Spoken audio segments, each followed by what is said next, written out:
भारत की गायें भी अब भारत की दहलीज नांग के यहाँ तक पहुँच गई हैं।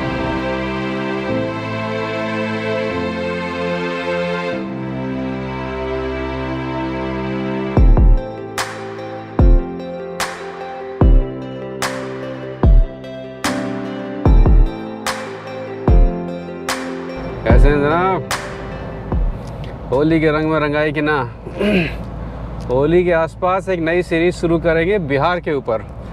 इस बार सोच रहे हैं कि छुट्टियों पे जब अक्टूबर में आएंगे तो बिहार आएंगे, 3 हफ्ते रहेंगे। पूरा बिहार, पूरा नहीं जितना देख पाएंगे, गांव-गांव चलेंगे, अपने स्टेशन बनाएंगे, लोगों से मुलाकात करेंगे, संगठन बनाएंगे और कोई अच्छा काम किया जाएगा कि यहाँ से मदद भेजी जाए खेतों को, किसानों को, मजदूरों को। अरे वो वर्ग जहाँ से हम आते हैं उस वर्ग को कैसे आगे बढ़ाया जाए।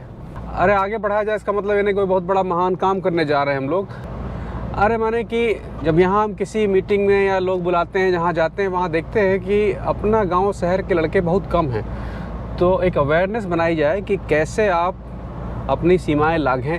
देखिए, जितनी मेहनत गाँव से निकल के शहर आने में लगती है, उतना ही मेहनत देश से निकल के परदेश जाने में लगती है, उससे ज़्यादा नहीं लगती है। बस हिम्मत की बात है।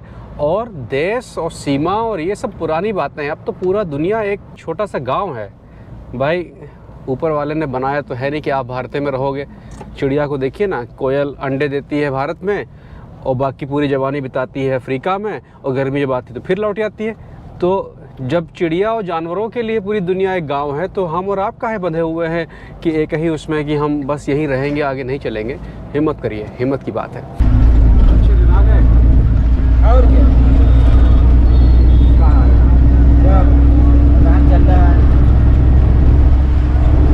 चल रहा है? अच्छा दिन आ गए। हाँ, 6 दिन चल रहे हैं। खराब कैसे होते हैं? खराब पूछ नहीं होते हैं।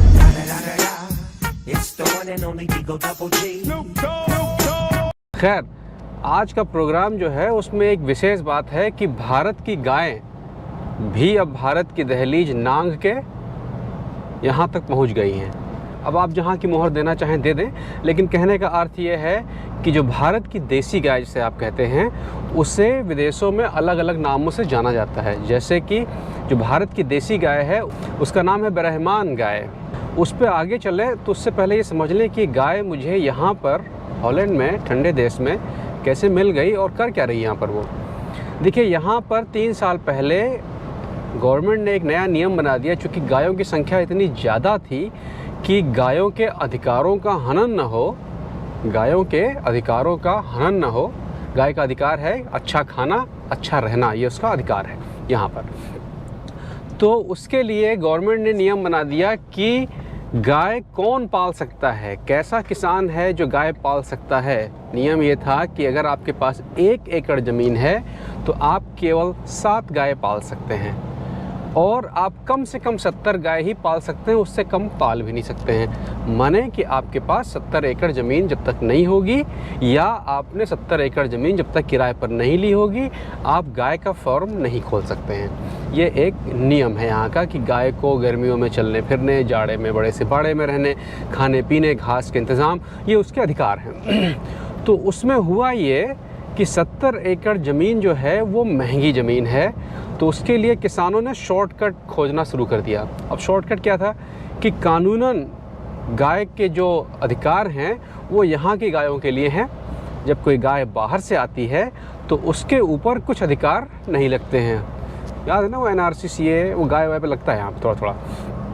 तो हुआ उसमें ये कि तो यहाँ के वकीलों ने झाम करके जुगाड़ कर लिया कि अगर कोई गाय जो हॉलैंड की देसी गाय नहीं है या हॉलैंड की मूल निवासी नहीं है, उसके ऊपर ये नियम नहीं चलते हैं। इसलिए कि वो जो गाय हैं वो कहीं और से आई हैं और उनका मुआशरा, उनका रहन सहन थोड़ा सा अलग है। ये कहानी मैं इसलिए सुना रहा हूँ कि आप लोग ये समझें कि हर जानवर जहाँ पर पलता बढ़ता है उसके हिसाब से आपको परिवर्तन करने होंगे। तो चुनाव ये किया गया कि जो एशिया की गाय हैं, पाकिस्तान, बांग्लादेश और भारत, ये गायें बहुत विषम परिस्थितियों में रहती हैं, उसके बाद भी दूध वगैरह देती हैं। तो यहाँ के किसानों ने क्या किया कि कुछ गायें वहाँ से मंगवाकर और फिर उनको यहाँ पर जब रखना शुरू किया तो उन गायों के रखने का खर्च जो था, हालांकि वो गायें जो भारत से आई थी उनको यहाँ पर रखना सस्ता था, हालांकि वो दूध थोड़ा कम देती थी। तो यहाँ के वैज्ञानिकों ने उन गायों पर रिसर्च किया और उन गायों को और छोटा बना दिया, माने कि गाय का साइज़ जो है वो और कम कर दिया, जिससे कि वो खाती पीती कम हैं और कम जगह में रह रहती हैं और दूध देने की क्षमता उनकी जो एक बड़ी देसी गाय और एक छोटी देसी गाय दोनों की लगभग एक बराबर है। तो ये एक नई तरह की ब्रीड, नई तरीके की रस, नई तरीके की जाति पैदा की है। जो गाय शरीर में छोटी है वो देसी गाय जो अपने यहाँ की होती है, और उसकी जो दूध की मात्रा है, एक छोटी गाय और एक बड़ी गाय जो देसी ब्रांड है, उस ब्रांड को यहाँ पर कहते हैं। एक्चुअली ये जो ब्रांड है जिसे हम लोग देसी गाय कहते हैं, उसी का बहुत करीब का डीएनए रखने वाला, यानी उसी की मौसेरी बहन ईरान में है, उसका नाम है ब्राह्मण। ब्राह्मण एक ब्रांड है, रस है, जिसका कनेक्शन भारत की गायों से है। तो ब्राह्मण गायों के डीएनए में परिवर्तन करके यहाँ पर छोटी गाय बनाई गई, इसे मिनी ब्राह्मण कहते हैं यहाँ पर, जिसे मैं मिनी ब्राह्मण कहता हूँ यहाँ पर जब मैंने देखा, क्योंकि बिल्कुल अपने यहाँ वाली गाय हैं। जिनके यहाँ मैं गया था उनसे मैंने पूछा था कि भाई आप लोग इन गायों की ब्रीडिंग करते हैं, और हिंदुस्तान में हमारे यहाँ छोटे किसान हैं, अगर उनके पास छोटी गाय होगी तो वो गाय ज़्यादा रख लेंगे। कहने का मतलब ये है कि जितनी जगह में 4 गाय आती है उतने में 6 आ जाएंगी, तो आपका प्रोडक्शन बढ़ जाएगा। तो उन्होंने मुझसे कहा था, चूँकि ये एक एक्सपेरिमेंट के तौर पे है और वो अपने तमाम अफ्रीका के दोस्तों को ये सीमेन देते रहते हैं, क्योंकि वो चाहते हैं कि इस तरह की गायें और दुनिया में फैलें। तो अगर आप में से किसी को इस तरह के सीमेन की ज़रूरत है, और वो सीमेन कैसे इस्तेमाल होता है भैया मुझे नहीं पता है, आप तरीका मुझे बताएं कि कैसे वो आप तक पहुंचेगा। वो उसकी कीमत आपको नहीं देनी, वो यहाँ से आपको अगर आप सही से कम्युनिकेट कर ले जाएंगे तो आपको भिजवा दी जाएगी। जिसे मैं मिनी गाय कह रहा हूँ, हकीकत में जो अपने यहाँ सड़कों पे घूमने वाली गाय हैं, जिनका खाना पीना कमज़ोर होता है, उन साइज़ की हैं। क्योंकि यहाँ पर गाय बहुत बड़ी होती है, ह्यूज, बिल्कुल, मतलब कि समझ हमारे सिर के यहाँ तक के लगभग आती है। और अपने यहाँ जो सड़कों पे घूमने वाली गाय हैं वो बहुत छोटी गाय होती है। तो एक्चुअली जो ये मिनी गाय आप देख रहे हैं, ये इनका साइज़ लगभग जो सड़कों पे घूमने वाली गाय हैं उन्हीं के बराबर है। तो ऐसा भी नहीं है कि एकदम छोटी बिल्कुल बकरी हो गई, ऐसा भी नहीं है। तो यार ये है कहानी मिनी गाय और देसी गाय जो मुझे यहाँ पर मिली। हालांकि इस देसी का बड़ा वर्जन भी यहाँ पर है। हमने पूछा था कि क्या फ़र्क है हॉलैंड फ्रीज़न HF गाय और जर्सी गाय और जो देसी गाय, जी ब्राह्मण गाय जो है, इसके मुख्य फ़र्क क्या है। तो उन्होंने बताया कि फ़र्क सबसे बड़ा ये है कि इनकी जो खाल होती है, जो अपने यहाँ की देसी गाय की खाल होती है, उनमें एक तेल ग्रंथि होती है, जिसकी वजह से इनका कलर शाइन करता रहता है, चमकता रहता है। इनकी खाल बहुत साफ़ सुथरी रहती है हमेशा।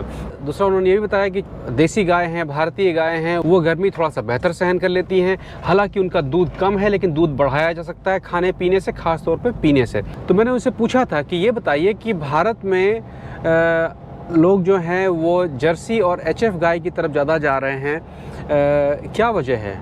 जब ये गाय एक अच्छी गाय है, देसी गाय, तो उसको क्यों नहीं आगे बढ़ाते हैं? तो जो उनके पालने वाले थे उन्होंने मुझसे कहा कि देखिए, सबसे बेहतर तो ये होगा कि लोकल गाय ही रखी जाए, लेकिन लोकल गाय समय के हिसाब से बदलती है। अगर आप उसको बदलने में मदद नहीं करेंगे तो वो फेल हो जाएगी। बिल्कुल वैसे ही है जैसे बहुत सारे जानवर विलुप्त हो गए धीरे धीरे, क्योंकि वो नए ज़माने के हिसाब से एडजस्ट नहीं कर पाए। आज के समय में हमारे यहाँ खाने पीने से लेके बहुत सारी चीज़ें हैं जो लगभग केमिकल है, प्लास्टिक है, जो आप गायों को खिला रहे हैं। अगर गाय के डीएनए में परिवर्तन नहीं करेंगे तो वो गाय उसको एडजस्ट नहीं कर पाएगी और धीरे धीरे अपनी प्रोडक्टिविटी, अपना दूध वगैरह जो है वो कम करती चली जाएगी। यही वजह है कि हमको जो गाय हैं वो बाहर से मंगानी पड़ती हैं, क्योंकि बाहर से जो गाय आती हैं, जर्सी हुई, HF हुई, ये सब गायें जो होती हैं, इन पर रिसर्च होता है और ये आज के ज़माने के खाने, हवा, पानी को बहुत बेहतर तरीके से हजम कर पाती हैं। और दूसरा, घर की मुर्गी दाल बराबर। भैया वो देसी गाय है तो उसको आप खाना पीना उतना नहीं देंगे, और जो अगर आप लाख रुपए की फ्रीज़न खरीदेंगे तो उसको खिलाएंगे पियाएंगे तो 2 रुपये करेगी। तो वहाँ से है बाबू। तो अगर आप में से कोई गायों का विशेषज्ञ है, गाय की ब्रीड पे रिसर्च करना चाहता है, या यहाँ की देसी गाय, क्योंकि यहाँ की जो देसी गाय है वो बिल्कुल हरे भरे माहौल में रह रही है, तो उसकी जो प्रोडक्टिविटी है वो अपने यहाँ से 100 बहुत ज़्यादा है। यहाँ पर हिंदुस्तान से आई हुई एक देसी गाय 22 लीटर दूध देती है, जो HF हॉलैंड फ्रीजन है वो 30 से 32 देती है, और जो जर्सी है वो भी 30 से 36 देती है। जो देसी गाय है 20 से 22 देती है। अपने यहाँ भी मैंने सुना है कि 20 से 22 देती है। तो यार ये आज का यहीं तक का था, और देसी गाय का जलवा यहाँ तो फैल ही रहा है। अपने यहाँ से मंगानी हो तो मंगाइए। इस प्रोग्राम के प्रायोजक थे न्यू हॉलैंड, उनकी कहानी सुन लीजिए। 1 लाख होने पे सारी चीज़ें निकाली जाएंगी।